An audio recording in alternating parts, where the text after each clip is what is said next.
Hi guys, praise God, praise Jesus. Mukama waffe yeebazibwe nnyo omulungi. Mbaniriza nnyo mikwano gyange kunuwe mixed farm. Esangibwa Gayaza Magije. Abalunzi b'enkoko ate era abalimi. Nkwaniriza ku YouTube channel yange olunaku olwaleero. Nenga nze okugamba gwe mukwano gwange ali eyo nti last time twayogera twali tulina omulimisa era still nayogera ku kasooli engeri gye tulina okuba nga tulima kasooli ate nga tukozesa ekijumisa kiyite fertilizer. Olunaku olwaleero mwamubuuza ebibuuzo byammwe bali balina ebibuuzo naye leero tuzze era still tumulese abeeko ebibuuzo byammwe byaddamu ebyabaddamu. Kansuubire nti mugenda ate era still kubaako kye mujjamu kye tutegeera ate kisobola okukyusa ku bulamu bwaffe. Mbagaliza okuwuliriza obulungi tuyige ate tomanya tuyinza okubaako kye tujjamu ne kitukyusa obulamu bwaffe. Ekyokubiri, gwe weba oli eyo ng'olima mwanyi kasooli, buli kimu kyonna ky'olima oyagala kulima mu lusuku, buli kimu nze nabagamba nti ekintu kyonna kasita okitandika ng'olina passion olina ekigendererwa ate ng'okyagala era still osobola okukola ki okuwangula, osobola okubaako ky'ojjamu. Mukimanyi nti kati saawa zino mu Uganda yaffe ekintu kyonna tetukyali mu ndimeera ey'edda, tetukyali mu kulunda kuli okwedda. Buli kintu kyonna okukifunamu olina okuba nga okikozeko research, olina okuba nga okinaamuuko ku bumanyirivu ye. Bw'oba nga tewakisoma olina okulaba oli yakisoma oba oli akimanyi akuwe ku magezi. Kati eyo Uganda gye tutambuliramu. So gwe bw'oba oli eyo nga wandyagadde gwobeera n'ogamba nze kiroto kyange mwanyi. Omwanyi ogwo bw'oba nga ogwagala era ng'owulira ky'oyagala gunoonyerezeeko, so si kugenda n'omala agakola ki agaguyingira buyingizi. Togenda kufunamu, sooka ogunoonyerezeeko, funa abagumanyiiko bakusomese omanyi ki kye weetaaga okutandika emwanyi otandike. Mu maaso eyo ojja kuba nga ddala olengera w'olaga. Kakati n'olw'ensonga eyo saagala balwisaawo. Omwami waali yatuuse dda, njagala bannyonnyole addemu ebibuuzo byammwe. Neera still gwe bw'oba nga olaba ng'ayogedde ku kasooli naye nga gw'oyagala ayogere ku cabbage era kiteekeyo mu comment section, ajja kuba nga akuddamu oba ajja kuba nga ajja ng'ayogera ku ekyo kyennyini ky'oyagala okutegeera. Nsigadde odre wawe nuwe madamu nuwe. Kambagalize okusomwa okulungi, mbagala nnyo. Bye bye. Kakati byebyo byagenda otugamba. Ekyokubiri, offers zaffe bannange zikyatambulira ddala bulungi nnyo.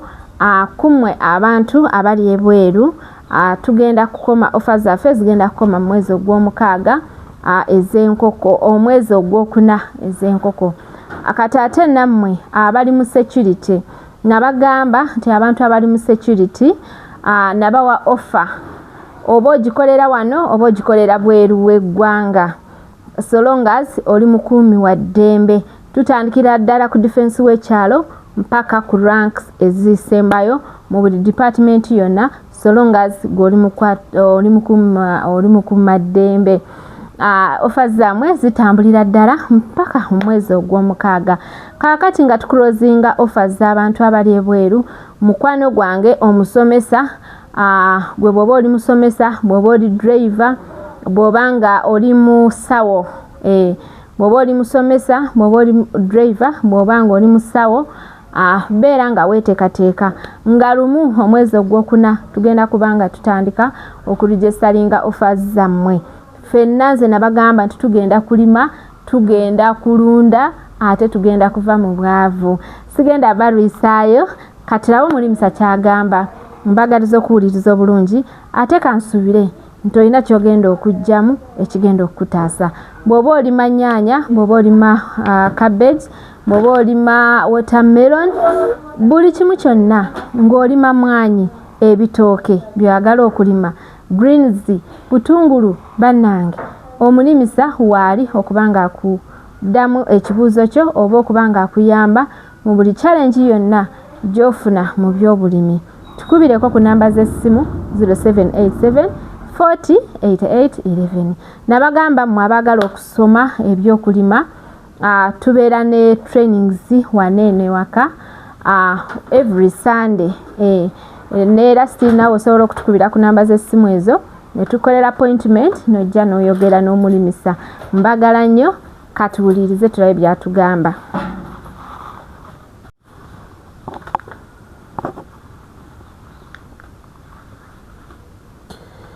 Yes. Right. Neera tuba tukomyewo kasita olaba nga tutuuse ku mukutu gwaffe. Olunaku olwaleero amanya ndi Gilbert era neera twagala twogere ku ebijimusa.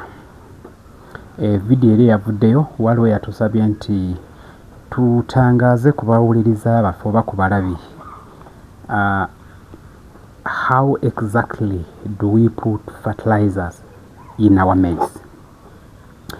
Kubanga ennyinnyonnyola ey'ebijimusa eyasoose nzijukira twayogerako nti tusima ekinnya ne tuteekamu ekijimusa ne tuteekamu ensigo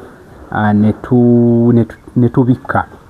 But it didn't come out very clear. Omuntu aina acres 10, 2, 3, 4, 5, 10 akola atya? Because the way we practice ku small scale si engeri emu gye tu practicinga nga tukola ekintu ekinene.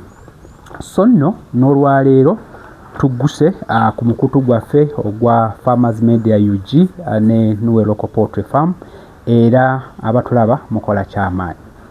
So bwe twogera ku kijimusa ndowooza essira kati olwaleero tusooke tuliteeke ku kijimusa kye tuyita granulated fertilizer, the mineral fertilizers zino ze tupaakinga mu busawo obwa kilo 5, 25, 10 n'okudda waggulu. Kati bwe tumala ekyo kigenda tuwa a general indication on actually what the farmer needs to do. First of all, twetaaga okukozesa ekijimusa ku kusimba. At the time of planting, twetaaga kye tuyita the right placement of fertilizer into the ground. Kakati bw'oba okola large scale oba medium scale, tuyina ze tuyita planters. Era gwatulaba tuli mu kuva mu mulembe ogw'okukozesa engalo okusimba ne tugenda in the planting way. Kati planters zino ziri mu different categories. Of course, tuyina the big combine planters, tuyina the medium scale planters which can be ox or hand driven naye nga their engineering. Tuyina planters zino ze tusindika, their manual. Tuyina the hand press planters. Zino zonna zaakolebwa nga zina okututeeramu ekijimusa. Kati the first phase tugiyita placement, nti ekijimusa kirina okubeera wansi w'ensigo. Okay, wansi w'ensigo kitegeeza nti planta erina capacity eplacinga ekijimusa wansi, waggulu n'eteekako ki ensigo yo. Now this is calibrated. Of course bw'oba ogenda okunoonya planta you will have to understand this. Okay, kati eno planta eba ne hoppers, eba ne discs such that nti erina the side of seed and the side of fertilizer. Kati tumanya nti tugenda kusimba twetaaga mu ensigo kilo 10. Tugenda kusimba 1 acre ne tuteekamu tugambe kilo 5 oba 7.5 okusinziira ebipimo bye twagala. So we calibrate it to ensure that tugenda nga tuteekayo the same quantity of fertilizer. So this is automatically done. But when that is done, the placement, machines ezisinga ku katale zikola kye tuyita banding. Banding kitegeeza kinti ekijemusa tetukitadde wansi w'ensigo, naye nga this machine has the capacity to place a certain amount of fertilizer into the soil very close to the seed. Kitegeeza nti eno machine erinnya erimu ligenda kukkiriza ensigo to a certain depth, tugambe inch ng'emu, then erinnya lya fertilizer ligenda kusindika ekijimusa slightly wansi, si under but on the same side, naye nga slightly wansi on the sides. Kitegeeza nti kasooli bw'aba atandise okukula emirandira, it gets into the environment omuli ekijimusa. Ekyo tukiyita banding, nti ekijimusa kiri kumpi naye nga si wansi. So these machines are calibrated. For example, nze nina machine gye nalabyeko nti yo yakusindika. Kati bweba yakusindika erina mannyo 12. Kati amannyo 12 mukaaga gatambuza kijimusa, mukaaga gatambuza nsigo. Kati eritambuza ekijimusa liwanvumuko, eritambuza ensigo limpi.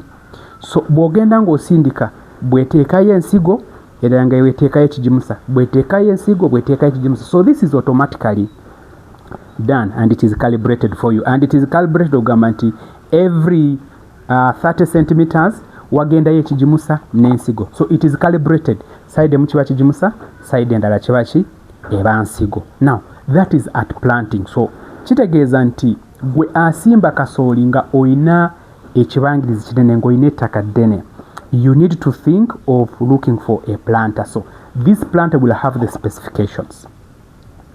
Tuyinawo ne planter endala nga yo ya medium scale, si ya mafuta, si eri ya kudrivinga nga tractors, naye nga yo ya hand press, tugita hand press. Eno side kiba kijimusa, eno side eba nsigo. Bw'ogenda nga bw'opressinga wansi, bw'oba osituka ng'ereka ensigo n'ekijimusa. That's also banding, nti wano ekijimusa kiyingiddemu, wano ensigo ekoze eki eyingidde. So ekijimusa, as the kijimusa is kumeruka, as the ensigo is kujaminatinga, emirandira gisinkanawa gisinkaneeyo. Kakati kino kiri far better than gw'omulima ngamba nti kati lwaki sisimba ekijimusa n'enkireeta oluvannyuma. Ekyo si kirungi kubanga ekijimusa ekyandibadde mu ttaka to be accessed by the roots, gwe okiteeka kuki kungulu, so some of the nutrients will not go down. So now that is at planting. So kitegeeza nti gwe owa large scale tutuukirire tuddemu tulabe kiki exactly kye weetaaga kubanga ebyuma kati bingi ku katale, and by the way we are going the labor saving technology way. Tuli wamu. So that means nti gwe akozesa engalo tugenda tusima ekinnya tuteekemu ekijimusa manually tubikkeko, then tuteekeko ensigo tubikkeko. Ekigendererwa nti ekijimusa kirema okukwata ensigo erema okutuula mu kijimusa. That's why even wali ku machines olaba nti etwala ekijimusa n'ensigo nga byeyawuddemu. So that is at planting. Kakati ekiri most interesting is the top dressing. Okay?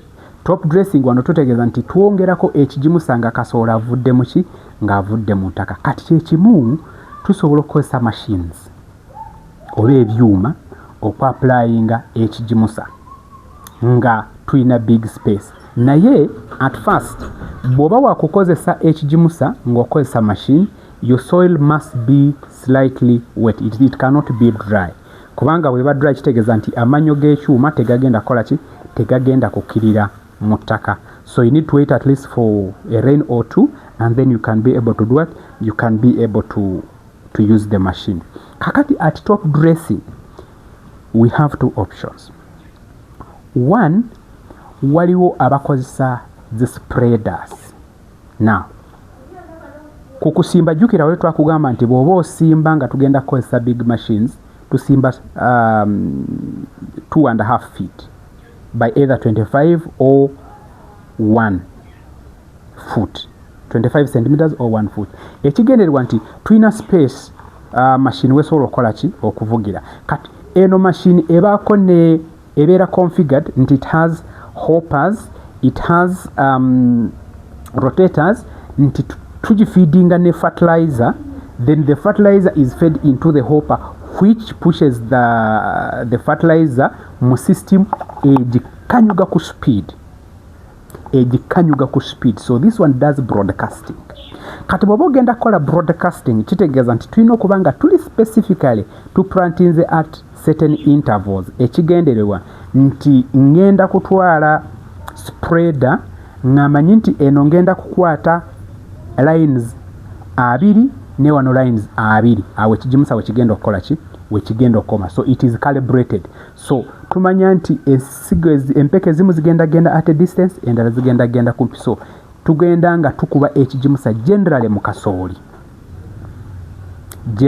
so tugenda nga tukimansa.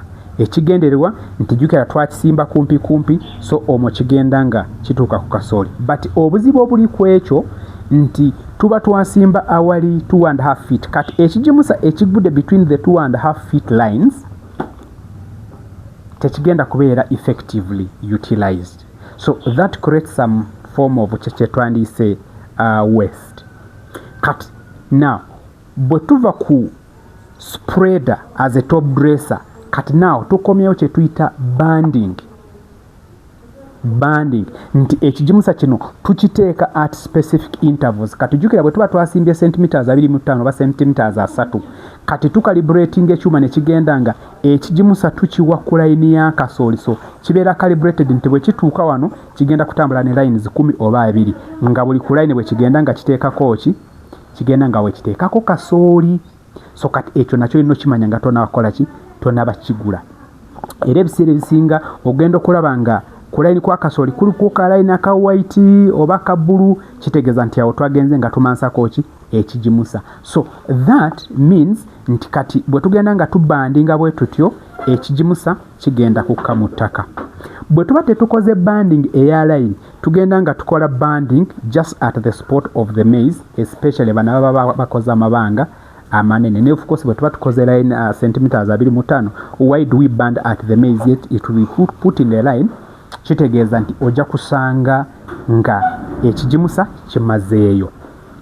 So at that kitegeeza nti ekigimusa tuba tulina creatinga ze twayise the 4R principles of fertilizer application. 1, kati awo ku top dressing oba ku banding tuba tugendera echa the right place, nti ekigimusa tulina okuba nga tukitadde mu kifo ekituufu. So kati bwe wennanga ogenda kukozesa ekigimusa tulina okumakinga sure nti we improve our efficiency, and efficiency is through the use of machines. Waliyo n'akuuma akalala nga ko bw'oba okakozesa kaba ne ekigimusa kati bw'ogenda gwe nga okipiininga mu ttaka okukakana nga wekiyingidde omanyi nti awo kiri kumpi ne proximity owa kasooli. Kati awo kiba kiyamba gwe nti bw'oba oteekamu ekigimusa there you have full efficiency. So kati tukirabye nti agenda okulima acres 10, agenda okulima acres 5, engeri gyalina oteekamu ekigimusa so wa ekm, kubanga owa ekm ebyuma yinza okuba nga kola ki nga tabyetaaga. Yet whereas if you're a large or medium scale farmer you need to think about using these machines. Now these machines are labor saving. Nti wetwatandikidde video eno nga tugenda mu dakiika 15 abadde ateekamu ekigimusa mu AKM by spreading anaatera okumaliriza, whereas bw'oba okozesa maani okitegeeza nti oba weetaaga abantu 15 buli omu okukwata line 2 bagende nga tuteekamu ekigimusa. So this kigimusa to be used in these machines must be a free flowing product. Free flowing kitegeeza nti oyo kirina okuba nga kiri ekigimusa ekite nga tekiri wamu nga tekyekutte. So kati that means nti kati bwe tuba twogera ku kukozesa machines organic fertilizers tusooka ne tukola ki ne tuziteeka ku mabbali because they are not free flowing. Twetaaga empeke nga nnene which can flow in the machine, which is not going to clog. Okay, so that's what we look at as the best way of fertilizer application. Whereby there was katfaba acres and nene enyingi tukola tutya. So think about looking for a machine that can actually help you to improve the efficiency of fertilizer application. Era ne Kasooli wo ajja kubanga akola bulungi. Kye kimu ne mu kufuuyira. Tuli mu kiseera nga zine bomba zino eza mukono zigenda nga zikola ki nga zigwako kati ng'oli agenda kukola foliar application tulina ze tuyita boom sprayers nga spray yinza okubanga eringa liters nga 2 ng'osobola ogisindika mu nnimiro. Bw'oba tosobola gisindika kati waliwo ne sprayers eziri motorized zo nga za engine. You can run an engine and then you can spray. It's very effective. Kati waliyo ne bomba eza solar ng'oli agamba asobola okufuna ebomba n'agicharginga nga y'amasannyalaze nga bw'ocharginga essimu obanga eriko ne ka solar plate. As you spray, as it picks the energy. So that is far better than zino zimukono. Era ezo bomba weziri readily available bw'oba ozeetaazemuko. So kati tutunule ku ky'okukyusa embeera mu kuteekamu ebigimusa. Kati now ebigimusa ebiri organic kuba kati mmanyi waliwo agenda okubuuza nti kati ate ffe aba organic ebigimusa tubikozesa tutya? Jjukira nina kye natandikiddeko nga nkiyise placement nti ekigimusa tukiteekayo mu kiseera kyennyini nga tugenda kuteekamu ensigo. Kati waliwo kye tuyita pre-planting fertilizers, ebigimusa bye tuteeka mu ttaka nga tetunnaba na kulowooza kola ki kusimba nga tukyalinayo obudde. Kati ebyo bya organic we tutera obireetera awo ng'ekigenderwa nti byo already bibeere mu ttaka before we plant, kye tuyita pre-planting. So kati bino ebigimusa tugenda nga tubikwata nga tubimansira mu nnimiro all throughout the garden so that they are incorporated. By the time we think about planting, these nutrients or these fertilizers are already readily available. So we tend to use them as pre-planting. But because of their nature, sometimes solid, sometimes powder, sometimes not free-flowing, kat ebyo biba bizibu nnyo bya kukozesa machines because these machines are not calibrated based on the particle size of the organics. So these ones we can do manually, we spread them through the garden, and then someone can go into planting when the nutrients are already there. Now, the 4R's principle, the 4R principle eyokukozesa ebigimusa etegeeza ki? Nti bwe twakizuula nti abalimi abasinga tuteekamu ssente nga twagala okukozesa ebigimusa neera ne tufiirwa, mu lufuutifuuti twateekako principles 4. Ezo nali nzongeddeko naye era kanziremu katono nnyo nzongereko. Tulina kye tuyita R number 1, use the right fertilizer. Bw'oba waakusimba gezaako nnyo, funa omukugu akubuulire kigimusa ki kye weetaaga mu kusimba. Kubanga kijja kuba kibi nnyo okuleeta ekigimusa kye twandyongeddeko as a top dresser ne tukiteekako mu kusimba. Why? Kiba ne specific nutrients ezaakolebwa ziyambe ekimera ekikyali ekito ekikyasituka kiveeyo n'amaanyi. So if we use the right fertilizer, we have already contributed phase number 1. Now, if we have the first R, we have to use it at the right time. Bwe tugamba nti it is at the time of planting, kibeere ku kusimba singa tumaze okusimba. Bwe tugamba nti Kasooli bw'atuuka mu maviivi oba weeks 3 kwe tuteerako ekigimusa ekya top dressing, kati ate gwe tokireeta ku weeks 5. Bwe kireeta ku weeks 5 kitegeeza nti physiologically Kasooli amaze okuyita kwe yandyatagidde ki emmere. R number 3 nga tumaze okuva ku right fertilizer ne tudda ku right time, tukiteeka ku right place, mu kifo ekituufu kwe njogeddeko awo kwe tuva nga tuli ku pre-planting, tuli ku placement, tuli ku banding. Tetugamba nti ekigimusa kya kusimba kati ate gwe n'okisuula ku ngulu. Ekigimusa kyonna ekisimba kirina okubeera mu ttaka, either incorporated or as banding or as placement. Kati bwe kibeera mu kifo ekituufu tusembeyo ne R esembayo nga tugiyita right rate. Right rate ekitegeeza nti omuntu omukulu bwe bakugamba nti alya kilo kati ate gwe tomuwa kwota, kubanga tugendagendako mu economics gye bujjako mu maaso awo nkubalire bw'oba wakukungula ttaani 4 n'ekitundu ze twogerako weetaaga nitrogen yenkana ki, weetaaga phosphorus yenkana ki, weetaaga potassium n'ebisigadde byenkana ki. So buli kimera kibaako ne bye kyetaaga. So oli bwe tukurecommendinga ne tugamba average lekozesa kilo 5 eza ekijimusa mu eka emu, kati ate gwe bw'oleeta kilo 10 oba weesedde, kubanga ky'osuubira kijja kuba nga tekikola ki, tekikola makulu. At the end of the day you have used a wrong rate.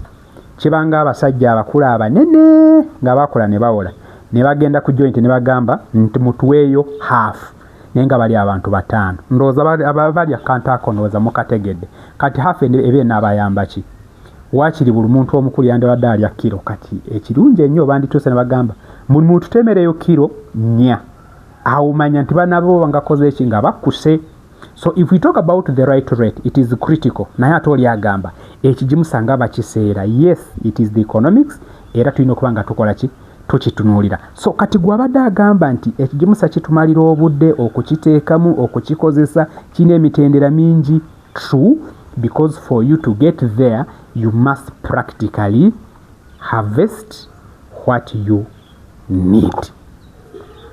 So ekijimusa mbadde nsaba olunaku olwaleero tukikomyawo, kubanga ndooza kituwadde ekyokulabirako nti kiki kye twetaaga okulowoozaako nga tutunuulira ebijimusa, kiki kye twetaaga okumanya nga tulowooza ku kukozesa ebijimusa. At the end of the day nti bw'oba ogenda kulima kasooli kikukakatako okumanya nti you rightly need fertilizer. Era kino kankiddemu bw'oba ogenda kulima mu mulembe guno ettaka likaddiye.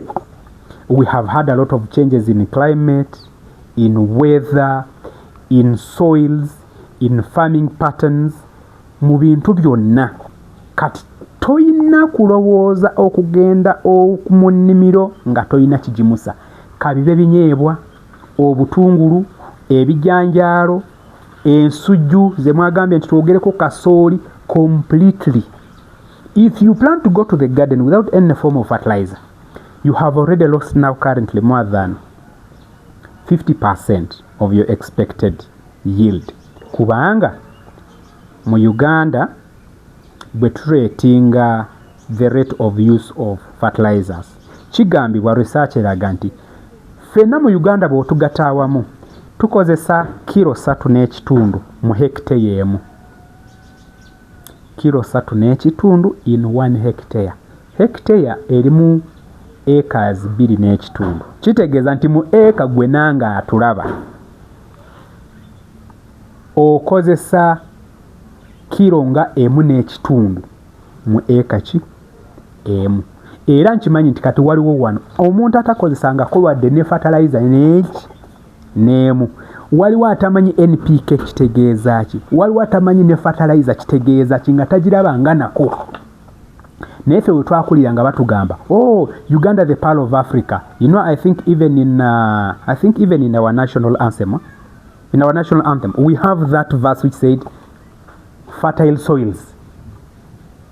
Ndowooza tugikyuseemu, kubanga gwe nange ettaka lyo, is it still fertile?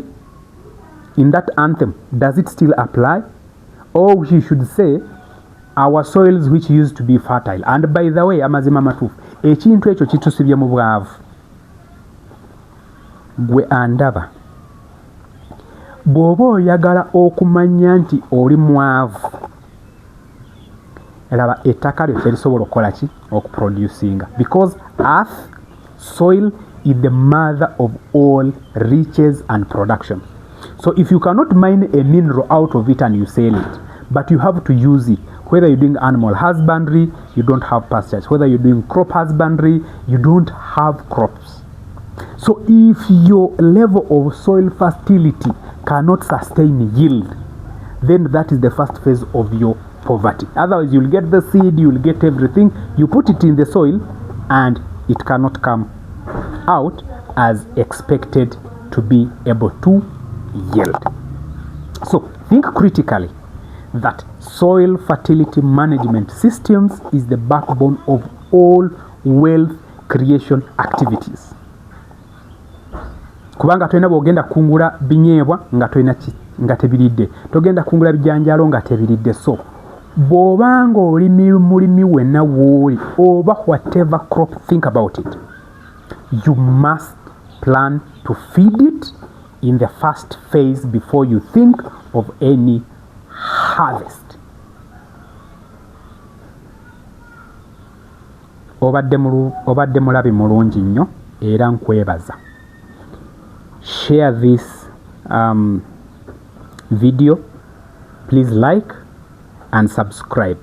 Consistently, we want to create a mindful change of all attitudes and all perspectives when it comes to farming. We shall do it right from the start, how we are supposed to be traditionally doing it. We keep on advancing step by step until we get to a level when we feel we can at least sustainably sustain our yield, our income and way of living. Osobola kuntukirira ku 0782 597 24 bw'oba oyagala tubeeko kye twogera naye kyemanyi olw'okuba nti okozesa guno omukutu kijja kunkola bulungi nnyo if you drop me a WhatsApp first, and then we can be able to catch up. Thank you and see you in the next segment of the video. Thank you.